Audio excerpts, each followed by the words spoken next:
you doing, guys? Today we are working on the Rugg.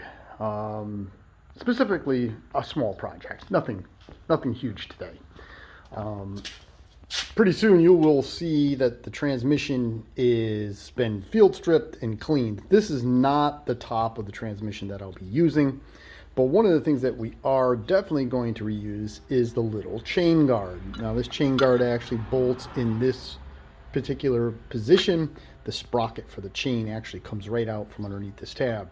And in a short time, maybe within the next week or two, you'll see that the transmission that I built for this tractor is worthy of spending the time in fixing the blown out tab. So what I'm going to do is, or what I've done thus far, ultimately to do, is I made a quick little template of the top of this little chain guard.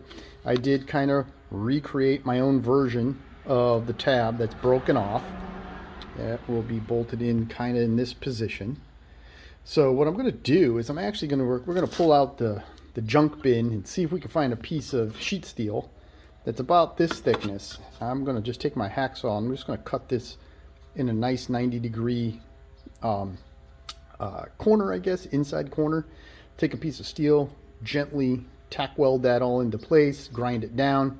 Then we'll take the template that I made, center the hole, as well as reshape the top, so that way when we put it in place on the new transmission, it will look as clean as possible. Now I'm going to try to save as much of the anodize, or the, like maybe it's galvanized coating. As you can see, I haven't touched this yet. I polished up the top just to see how it would come out, and it's actually going to come out pretty good. So, and instead of making a whole new one, I'm going to save this one. So let's go ahead, let's dig down in my boxes of junk, remove all this stuff.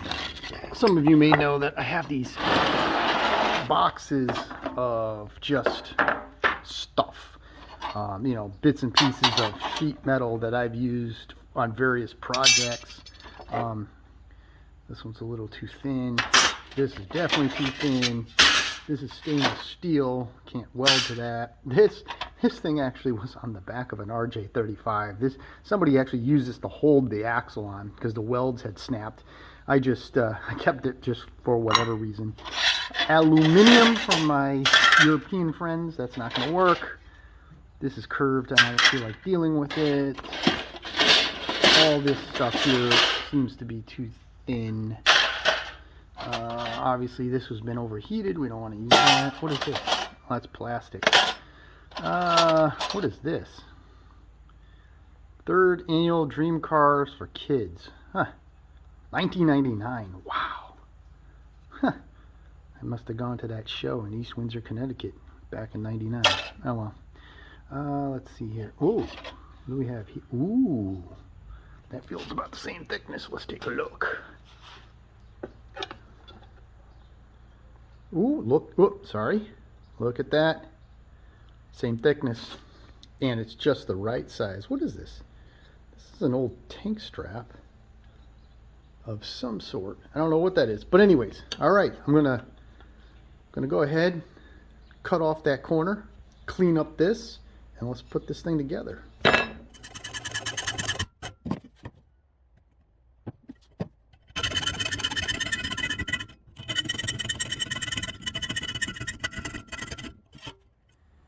Went ahead and just cleaned off, you know, all the rust and old paint off the end of this. I guess it was a tank strap at one time. As you saw, I cut a nice little corner off.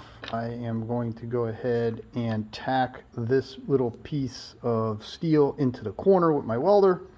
And then we'll get to the shaping and the drilling and all that kind of stuff. I did take off the anodize or the galvanize in this area on the top side and the bottom side, so that hopefully will weld semi-smooth. I am going to take a little vice grip clamp and clamp this into place so that way it doesn't move around when I'm actually welding it. So let's get this set up and tacked in.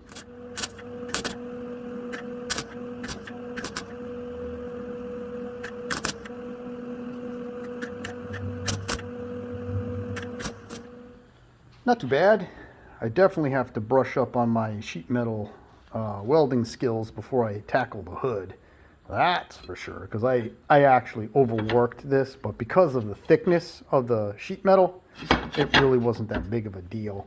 Now I can take my template and drop that onto, and I clearly have enough material now, once I line it all up, to drill a hole and shape the top of it. So what I'm going to do first is I am going to draw some, trace this onto the piece of metal that I welded, and I'm going to drill the hole first. I'm going to use my multi-bit in my drill, just my hand drill, to put that hole in there, and then we'll think about how we're going to shape it. I'll probably take the hacksaw and cut most of this off, and then file it to shape.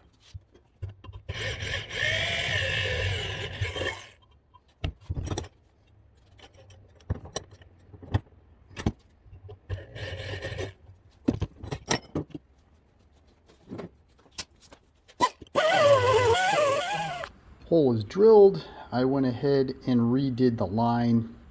Took my hacksaw and cut, 2 pieces off to get it closer. Now I got pretty close right there. I'll have to be careful. I think what I'm going to do is I'm going to take my die grinder with the sanding disc and just get it close to the line on both sides, and then I'll finish it with the file so that way it looks almost as close to original as possible. And there it is. It's all set. I think it looks pretty good. From a distance, I don't think you would really notice that it's been monkeyed with, but I'm real happy with it. And if I slide the cover over and we kind of just line it up on the bolt holes, we can see that everything lines right up. So I'm real happy with that. I even pulled out two extra case bolts just to make sure that everything, I'm going to try to do this with one hand, I apologize. Just to show you that it does line up, and it lines up fairly well. I'm real happy with it.